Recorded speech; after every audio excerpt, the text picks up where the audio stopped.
प्रकारची एक चर्चा सकाळपासून सुरू झालेली आहे। मला त्याबद्दल जे ट्विट करायचं होतं ते मी केलेलं आहे।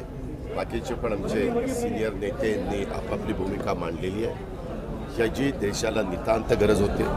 पूर्वीच्या काळात आम्हाला आठवतंय एकाच वेळेस लोकसभा आणि विधानसभेच्या निवडणुका व्हायच्या, त्याच्यामुळं खर्च कमी होतो, त्याच्यामुळं आचारसंहिता ज्या लागतात त्याच्यातनं जे काही प्रश्न निर्माण होतात, अधिकारी 4 महिने निवांत बसतात। आता आचारसंहिता लागलेली आहे, कुठलेही आदेश दिले तर ते सरळ म्हणतात की आचारसंहिता आहे, त्याच्यावर सध्या आम्ही आदेशाचं पालन करू शकत नाही, आपल्याला वर्क ऑर्डर देता येत नाही, आपल्याला प्रशासकीय मान्यता देता येत नाही, सुधारित प्रशासकीय मान्यतेचा प्रस्ताव आला तर तो देता येत नाही। आपल्या देशाला सारख्या दर 5 वर्षामध्ये सारख्या कुठं ना कुठं निवडणुका ह्या तशा बघितलं तर डेव्हलपमेंटच्या दृष्टिकोनातनं अडचणीच्या ठरतात। आपल्याला बाकीच्या बाबतीमध्ये जो विकास साधायचा असतो किंवा केंद्राच्या आणि राज्याच्या योजना ह्या शेवटच्या माणसापर्यंत पोहोचवायच्या असतात, त्यावेळेस निवडणुका आल्यानंतर माझ्या माहितीप्रमाणे जवळपास 4 महिने काम ठप्प राहतं। आणि मग इतके दिवस काम ठप्प राहणं हे आपल्याला ह्या काळामध्ये परवडणारं नाही आहे। म्हणून पाठीमागच्या काळामध्ये आपल्याला आठवत असेल, देशाचे लोकप्रिय पंतप्रधान नरेंद्र मोदी साहेबांनी एक मुद्दा उचलला होता की आपला देश एवढा मोठा कन्याकुमारीपासून काश्मीरपर्यंत पसरलेला आहे, ह्या देशामध्ये जर एकच निवडणूक झाली तर ते जास्त हिताचं ठरेल। आणि बरेचसे अधिकारी, म्हणजे तुम्ही म्हणाल की लोकसभा विधानसभा होत असताना 4 महिने महाराष्ट्राचं काम विधानसभेकरता थांबतं, 4 महिने महाराष्ट्राचं काम लोकसभेकरता थांबतं। हे जरी खरं असलं तरी ज्यावेळेस कर्नाटक, मध्य प्रदेश, राजस्थान, छत्तीसगड इथल्या इलेक्शन लागल्या की आमचे IAS ऑफिसर तिथं नेमले जातात आणि ते मग महिना 2 महिने तिथं जातात।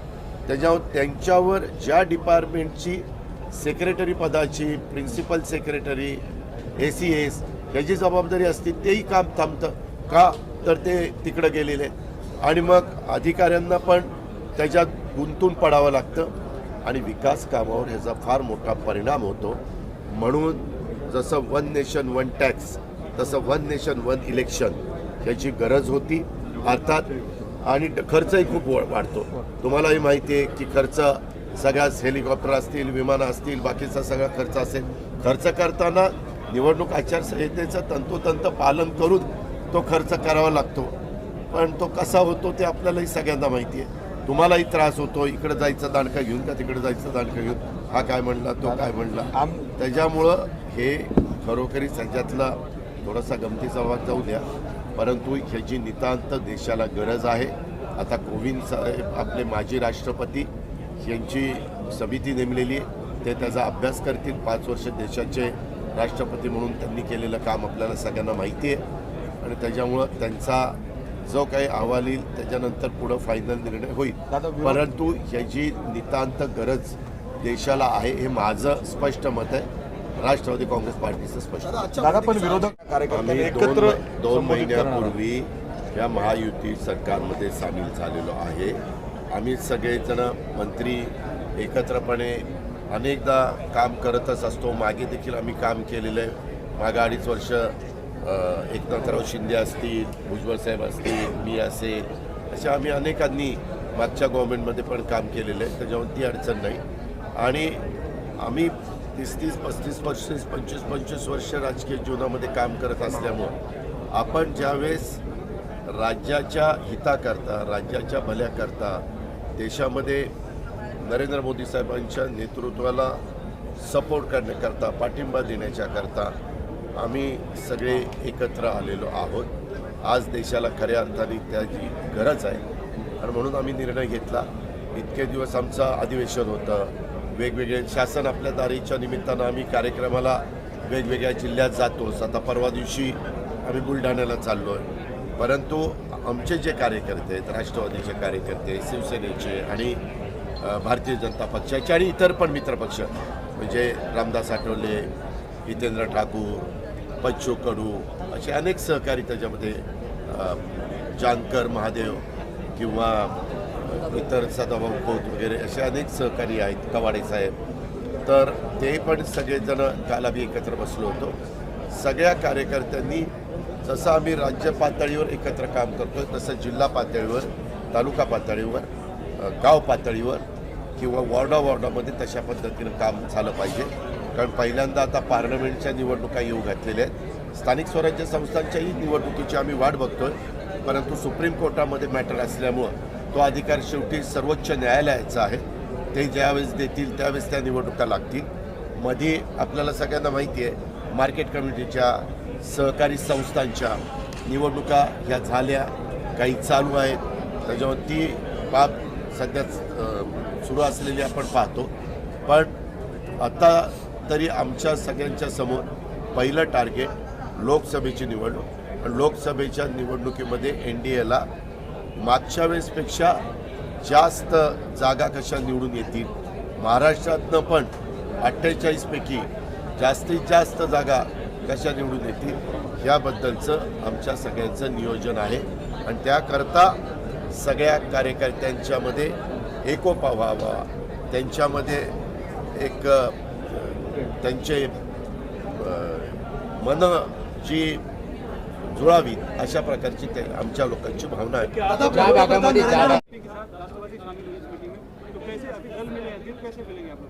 कल ही हमारे एक मीटिंग हो गई. हम सब मिनिस्टर्स, महायुति के जो गवर्नमेंट है उसके सब मिनिस्टर वहाँ इकट्ठा हुए थे.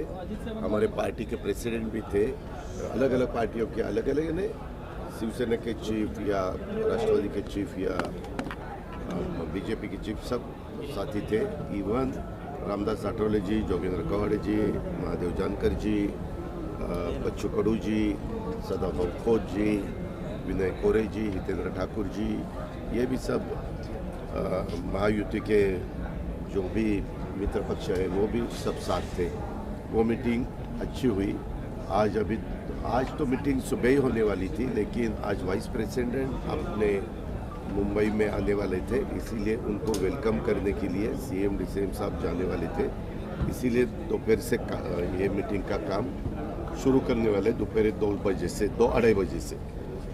मुझे आपको ये कहना है कि आज ही हमने सबने देखा 1 नेशन 1 इलेक्शन.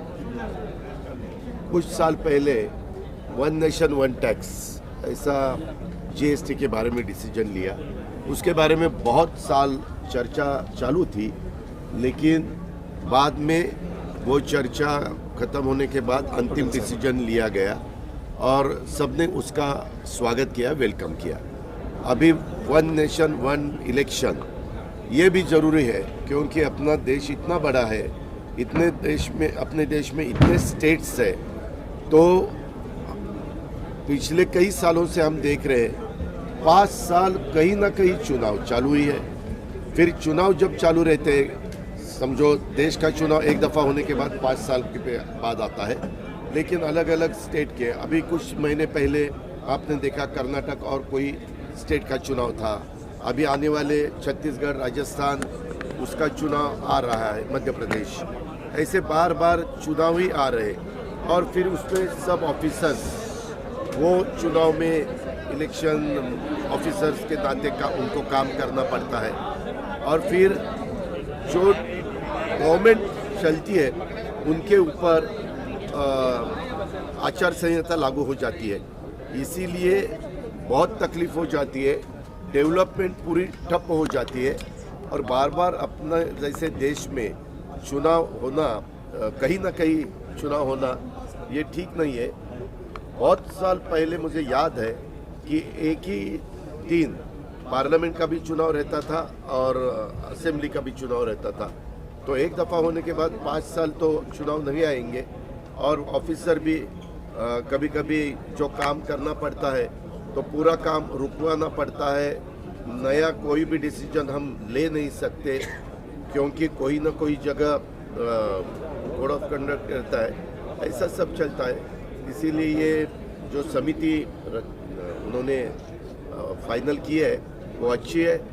जल्द से जल्द उन्होंने उनका जो भी प्रस्ताव है वो देना चाहिए. मैं खुद और हमारी राष्ट्रवादी कांग्रेस पार्टी भी उसका स्वागत करती है. और अपने देश के लिए ये बहुत ज़रूरी था. जैसे 1 नेशन 1 टैक्स ज़रूरी था, वैसे टैक्स के बारे में भी ऐसा ही था. कोई स्टेट में कोई कार के ऊपर टैक्स कम, कोई कार के ऊपर टैक्स ज़्यादा, कोई देश में अपने स्टेट में ऐसे अलग अलग टैक्सेस रहते थे। और फिर लोग क्या करते थे, समझो एग्जाम्पल हमने दिया, महाराष्ट्र में कार का टैक्स अगर ज़्यादा हो तो लोग गोवा जाते थे, कर्नाटक जाते थे, बाजू वाले स्टेट जाते थे और वहाँ कार खरीद कर अपने स्टेट पे लाते थे। ऐसे ही बहुत दफ़ा हुआ था, इसीलिए वो भी अच्छा हुआ और इसके बारे में भी ये होना चाहिए, क्योंकि सबका एक दफ़ा चुनाव होने के बाद प्राइम मिनिस्टर हो, अलग अलग स्टेट के चीफ मिनिस्टर हो, सबको आगे 5 साल काम करना बहुत आसानी उसमें हो जाएगी, ऐसा मेरा खुद का कहना है। कशात ज्या भागामध्ये दुष्काळी भागामध्ये पाणी न्यायचा आपण विषय काढतोय, परंतु ज्या भागामध्ये जास्त पाणी ते लोक त्या ठिकाणी आंदोलन करताना आपल्याला पाहायला मिळतात। उदाहरण झालं का त्याच्यामध्ये मार्ग काढता येतो। पहिल्यांदा कुठल्याही काही निर्णय घेत असताना काहींचा त्याला विरोध राहतो, परंतु सगळ्यांना विश्वासात घेऊन चर्चा केली की मार्ग त्या ठिकाणी निघतो। चर्चेतनं नेहमी अंतिम मार्ग चांगला निघतो, हा आजपर्यंतचा आम्हाला अनुभव। धन्यवाद। इंडिया लोगो नरेंद्र मोदी साहेबांचा स्वतःचा पहिल्यापासून मतदारसंघ गुजरातचा आहे, तरी देखील मागे ते वाराणसीमधनं निवडून आलेले। सुरुवातीला तर दोन्ही मतदारसंघातनं ते निवडून आलेले। ते देशाचे पंतप्रधान आहेत, त्यांच्या नावावर 300 पेक्षा जास्त जागा दोन्ही वेळेला निवडून आलेल्या उभ्या भारताने पाहिलेल्या आहेत। त्याच्यामुळं तो त्यांचा अधिकार आहे, त्यांनी कुठं उभं राहावं। पण मी पण एक बातमी वाचली, अर्थात त्या बातमीच्या पुढंच क्वेश्चन मार्क होता, त्याच्यामुळं क्वेश्चन मार्क असल्यानंतर कुठं त्याच्यात आपण वेळ घालवायचा आणि चर्चा करायची। त्याच्यामुळं मला त्या संदर्भात तो सर्वस्वी त्यांच्या पक्षाचा आणि त्यांचा स्वतःचा अधिकार आहे, त्या पद्धतीनं ते निर्णय घेतील। कामच आहे आणि जे रुलिंग पार्टीमध्ये असतात त्यांचं सरकार गतीनं चालवणं, लोकांचे प्रश्न सोडवणं, वेगवेगळ्या समस्या निर्माण होतात त्या दूर करणं। आता सध्या पावसाची परिस्थिती बिकट आहे, ते एक मोठं संकट महाराष्ट्रावर येऊ घातलेलं आहे काही भागामध्ये। त्याबद्दल त्यांना पुन्हा कशी मदत करता येईल, काय निर्णय घेता येतील, त्याबद्दल आम्ही काही निर्णय पण घेतलेले आणि सरकारी यंत्रणेला सूचना पण ज्या द्यायला पाहिजे त्या मुख्यमंत्र्यांच्या लेवलला आम्ही सगळ्यांनी दिलेले आहे। मध्येच त्याची बैठक झालेली होती। त्यामुळे हे विरोधकांचं त्यांचं काम चालणार। 28 लोक एकत्र आलेली आहेत। तुम्ही मला सांगा, एका देशामध्ये 28 पक्ष वेगवेगळे एकत्र येऊन हे सगळं ज्यावेळेस करण्याचा प्रयत्न करतात, त्यावेळेस उद्या देशाच्या प्रमुख पंतप्रधान कोण राहणार, पंतप्रधानाचा उमेदवार कोण राहणार, त्याची चर्चा त्या ठिकाणी होत नाही। त्याच्यामध्ये इतर वेगवेगळ्या प्रकारचे प्रश्न आहेत। हा जरी त्यांचा अंतर्गत प्रश्न असेल तरी भारतातले सर्वसामान्य नागरिक, कॉमन मॅन विचार करत असतो की आपल्या देशाला खऱ्या अर्थाने पुढं घेऊन जाणारं नेतृत्व आज तरी कोण आहे। जगाने पण एकंदरीत भारताच्या पंतप्रधान म्हणून नरेंद्र मोदी साहेब बाहेर जातात त्यावेळेस कशा पद्धतीनं त्यांचं स्वागत होतं। गेले 9-9.25 वर्ष त्यांच्या नेतृत्वाखाली कशा प्रकारे डेव्हलपमेंट झालेली आहे, कशा प्रकारे नॅशनल हायवे, पोर्ट, एअरपोर्ट अशा अनेक गोष्टी, गोरगरिबांना घरं, अशा अनेक बाबी त्या ठिकाणी चालू आहे। त्यापुढं अधिक जोमाने होण्याच्या करता आपण अर्थव्यवस्थेमध्ये 5व्या क्रमांकावर पोहोचलो, तो आता आपल्याला 3ऱ्या क्रमांकावर पोहोचवायचा आहे। $5 ट्रिलियन, $5 ट्रिलियन अशा पद्धतीने आपल्या अर्थव्यवस्थेचं आपण टार्गेट ठेवलेलं आहे। त्याच्यामध्ये आपल्या मुंबईला पण $1 ट्रिलियन टार्गेट त्या ठिकाणी ठेवलेलं आहे। अशा सगळ्या गोष्टी आहेत। दादा, तुम्ही आज इथं बैठक घेताय, ये बिल्कुल दिखावा नहीं, ये ऐसा दिखावा चलता है क्या? हमारा भी काम है ना, हमारी जो महायुति है उसके बारे में सबने साथ मिलके कुछ सोचना, आगे की लाइन ऑफ एक्शन अपनी क्या होनी चाहिए, पार्लियामेंट के चुनाव के बारे में क्या होना चाहिए, असेंबली के चुनाव के बारे में क्या होना चाहिए, सीटों का बंटवारा कैसा होना चाहिए, ऐसे बहुत से बातें होती है। और इसके लिए हम कल भी रात को बैठे थे 3-4 घंटा और आज भी बैठने वाले हैं। दादा आज क्या अहम मुद्दे रहेंगे आज की मीटिंग? आज की मीटिंग में क्या हुआ, राष्ट्रवादी कांग्रेस पार्टी महायुति में शामिल होने के बाद ये पहली दफ़ा ऐसे सब हमारे एमएलएज हो, हमारे एमपीज हो, हमारे बाकी के जो पार्टी के प्रेसिडेंट रहते, डिस्ट्रिक्ट प्रेसिडेंट हो या बाकी लोग रहते हैं, वो सब पार्टियों को और पार्टियों के कार्यकर्ता सब एक साथ मिलके सबका सुनेंगे। और हम एक मैसेज देना चाहते हैं कि हम सब मिलके आने वाले चुनाव लड़ने वाले हैं। इसीलिए हम जैसे यहाँ एक हुए हैं वैसे हर एक हमारा गांव का भी कार्यकर्ता उन्होंने भी महायुति का काम करना चाहिए, तालुका का हो या सिटी का हो या डिस्ट्रिक्ट का हो। इसीलिए हमें जो भी अभी उनको जो भी बताना चाहते हैं वो हम बताएंगे। मैं बताऊंगा, तटकरे साहब बताएंगे, हमारे बाकी साथी बताएंगे और उसमें से आगे की लाइन ऑफ एक्शन हम तय करेंगे। ही बातम्यांवरून माझ्यासारख्यांनी त्याच्याबद्दलची प्रतिक्रिया देणं योग्य नाही। वस्तुस्थिती कागद माझ्या हातात पडल्यानंतर मी माझी भूमिका मांडली। दादा